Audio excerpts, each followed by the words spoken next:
The Mysterious Island, by Jules Verne. Part 2, Chapter 13. "A castaway!" exclaimed Pencroft. "Left on this Tabor Island not 200 miles from us! Ah, Captain Harding, you won't now oppose my going?" "No, Pencroft," replied Cyrus Harding, "and you shall set out as soon as possible." "Tomorrow?" "Tomorrow." The engineer still held in his hand the paper which he had taken from the bottle. He contemplated it for some instants, then resumed. "From this document, my friends, from the way in which it is worded, we may conclude this: first, that the castaway on Tabor Island is a man possessing a considerable knowledge of navigation, since he gives the latitude and longitude of the island exactly as we ourselves found it, and to a second of approximation. Secondly, that he is either English or American, as the document is written in the English language." "That is perfectly logical," answered Spilett, "and the presence of this castaway explains the arrival of the case on the shores of our island. There must have been a wreck, since there is a castaway. As to the latter, whoever he may be, it is lucky for him that Pencroft thought of building this boat and of trying her this very day, for a day later and this bottle might have been broken on the rocks." "Indeed," said Herbert, "it is a fortunate chance that the Bonadventure passed exactly where the bottle was still floating." "Does this not appear strange to you?" asked Harding of Pencroft. "It appears fortunate, that's all," answered the sailor. "Do you see anything extraordinary in it, Captain? The bottle must go somewhere, and why not here as well as anywhere else?" "Perhaps you are right, Pencroft," replied the engineer. "And yet—" "But," observed Herbert, "there's nothing to prove that this bottle has been floating long in the sea." "Nothing," replied Gideon Spilett, "and the document appears even to have been recently written. What do you think about it, Cyrus?" During this conversation Pencroft had not remained inactive. He had put the vessel about, and the Bonadventure, all sails set, was running rapidly towards Claw Cape. Everyone was thinking of the castaway on Tabor Island. Should they be in time to save him? This was a great event in the life of the colonists. They themselves were but castaways, but it was to be feared that another might not have been so fortunate, and their duty was to go to his succor. Claw Cape was doubled, and about 4 o'clock the Bonadventure dropped her anchor at the mouth of the Mercy. That same evening the arrangements for the new expedition were made. It appeared best that Pencroft and Herbert, who knew how to work the vessel, should undertake the voyage alone. By setting out the next day, the 10th of October, they would arrive on the 13th, for with the present wind it would not take more than 48 hours to make this passage of 150 miles. 1 day in the island, 3 or 4 to return. They might hope, therefore, that on the 17th they would again reach Lincoln Island. The weather was fine, the barometer was rising, the wind appeared settled. Everything then was in favor of these brave men whom an act of humanity was taking far from their island. Thus it had been agreed that Cyrus Harding, Neb, and Gideon Spilett should remain at Granite House. But an objection was raised, and Spilett, who had not forgotten his business as reporter to the New York Herald, having declared that he would go by swimming rather than lose such an opportunity, he was admitted to take a part in the voyage. The evening was occupied in transporting on board the Bonadventure articles of bedding, utensils, arms, ammunition, a compass, provisions for a week. This being rapidly done, the colonists ascended to Granite House.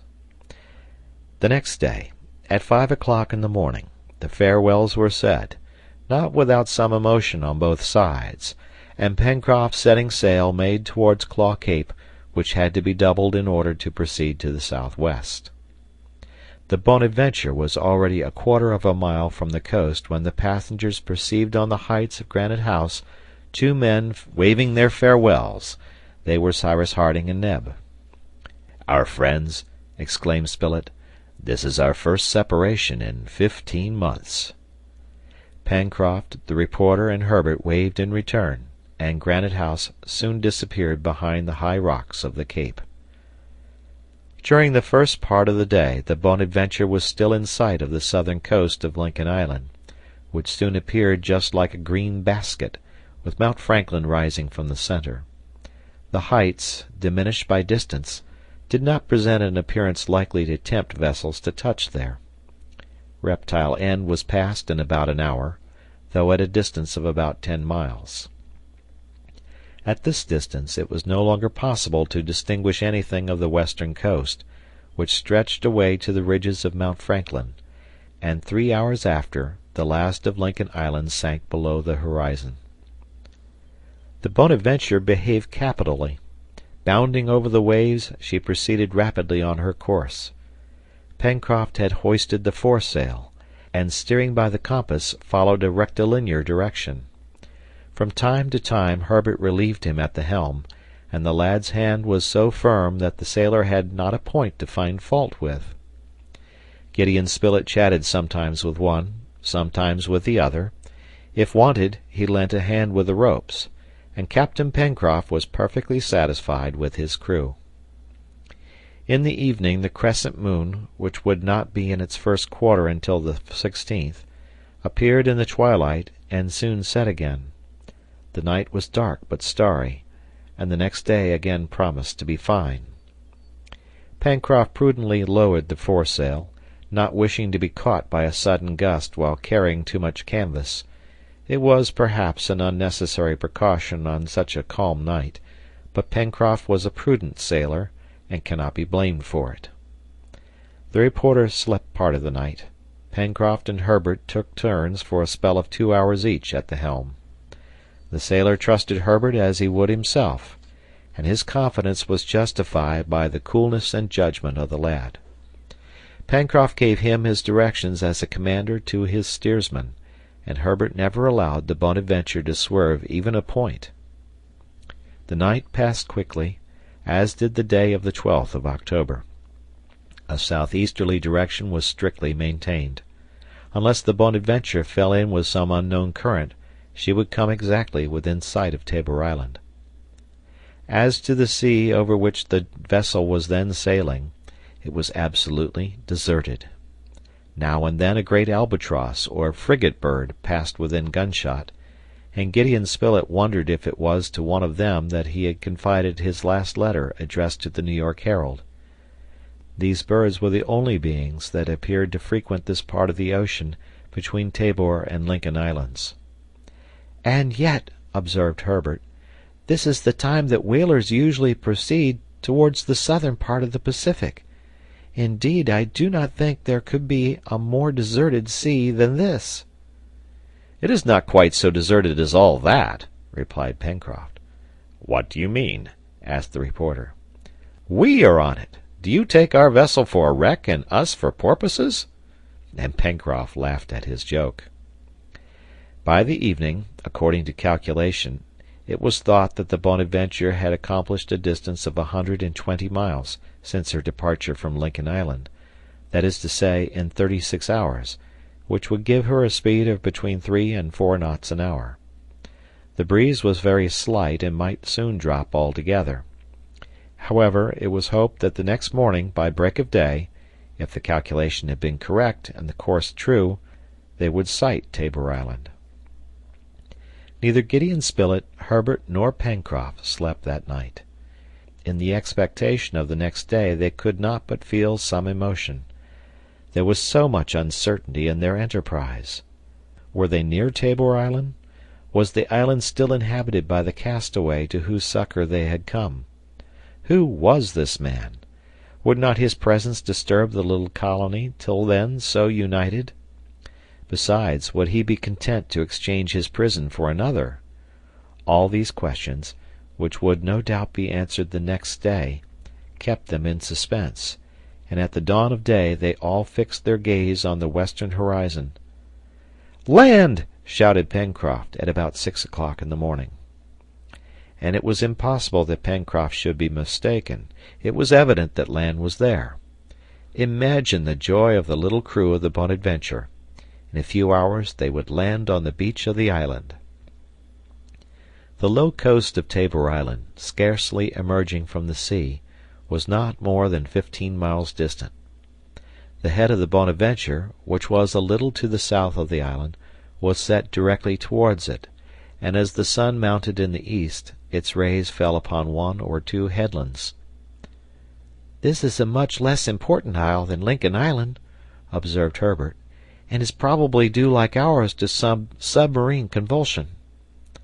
At 11 o'clock the Bonadventure was not more than 2 miles off, and Pencroft, while looking for a suitable place at which to land, proceeded very cautiously through the unknown waters. The whole of the island could now be surveyed, and on it could be seen groups of gum and other large trees, of the same species as those growing on Lincoln Island. But the astonishing thing was that no smoke arose to show that the island was inhabited. No signal whatever appeared on the shore. And yet the document was clear enough. There was a castaway, and this castaway should have been on the watch. In the meanwhile, the Bonadventure entered the winding channels among the reefs, and Pencroft observed every turn with extreme care. He had put Herbert at the helm, posting himself in the bows, inspecting the water, while he held the halyard in his hand, ready to lower the sail at a moment's notice. Gideon Spilett with his glass eagerly scanned the shore, though without perceiving anything. However, at about 12 o'clock the keel of the Bonadventure grated on the bottom. The anchor was let go, the sails furled, and the crew of the little vessel landed. And there was no reason to doubt that this was Tabor Island, since according to the most recent charts there was no island in this part of the Pacific between New Zealand and the American coast. The vessel was securely moored, so that there should be no danger of her being carried away by the receding tide. Then Pencroft and his companions, well armed, ascended the shore, so as to gain an elevation of about 250 or 300 feet, which rose at a distance of half a mile. "From the summit of that hill," said Spilett, "we can no doubt obtain a complete view of the island, which will greatly facilitate our search." "So as to do here," replied Herbert, "that which Captain Harding did the very first thing on Lincoln Island, by climbing Mount Franklin." "Exactly so," answered the reporter, "and it is the best plan." While thus talking, the explorers had advanced along a clearing which terminated at the foot of the hill. Flocks of rock pigeons and sea swallows, similar to those of Lincoln Island, fluttered around them. Under the woods which skirted the glade on the left they could hear the bushes rustling and see the grass waving, which indicated the presence of timid animals, but still nothing to show that the island was inhabited. Arrived at the foot of the hill, Pencroft, Spilett, and Herbert climbed it in a few minutes, and gazed anxiously round the horizon. They were on an islet, which did not measure more than 6 miles in circumference, its shape not much bordered by capes or promontories, bays or creeks, being a lengthened oval. All around, the lonely sea extended to the limits of the horizon. No land nor even a sail was in sight. This woody islet did not offer the varied aspects of Lincoln Island, arid and wild in one part, but fertile and rich in the other. On the contrary, this was a uniform mass of verdure, out of which rose 2 or 3 hills of no great height. Obliquely to the oval of the island ran a stream through a wide meadow falling into the sea on the west by a narrow mouth. "The domain is limited," said Herbert. "Yes," rejoined Pencroft, "it would have been too small for us." "And moreover," said the reporter, "it appears to be uninhabited." "Indeed," answered Herbert, "nothing here betrays the presence of man." "Let us go down," said Pencroft, "and search." The sailor and his 2 companions returned to the shore, to the place where they had left the Bonadventure. They had decided to make the tour of the island on foot, before exploring the interior, so that not a spot should escape their investigations. The beach was easy to follow, and only in some places was their way barred by large rocks, which, however, they easily passed around. The explorers proceeded towards the south, disturbing numerous flocks of sea birds and herds of seals, which threw themselves into the sea as soon as they saw the strangers at a distance. "Those beasts yonder," observed the reporter, "do not see men for the first time. They fear them, therefore they must know them." An hour after their departure they arrived on the southern point of the islet, terminated by a sharp cape, and proceeded towards the north along the western coast, equally formed by sand and rocks, the background bordered with thick woods. There was not a trace of a habitation in any part, not the print of a human foot on the shore of the island, which after 4 hours' walking had gone completely round. It was, to say the least, very extraordinary, and they were compelled to believe that Tabor Island was not or was no longer inhabited. Perhaps, after all, the document was already several months or several years old, and it was possible, in this case, either that the castaway had been enabled to return to his country, or that he had died of misery. Pencroft, Spilett, and Herbert, forming more or less probable conjectures, dined rapidly on board the Bonaventure, so as to be able to continue their excursion until nightfall. This was done at 5 o'clock in the evening, at which hour they entered the wood. Numerous animals fled at their approach, being principally, one might say, only goats and pigs, which were obviously European species. Doubtless some whaler had landed them on the island, where they had rapidly increased. Herbert resolved to catch one or two living and take them back to Lincoln Island. It was no longer doubtful that men at some period or other had visited this islet, and this became still more evident when paths appeared trodden through the forest, felled trees, and everywhere traces of the hand of man. But the trees were becoming rotten, and had been felled many years ago. The marks of the axe were velveted with moss, and the grass grew long and thick on the paths, so that it was difficult to find them.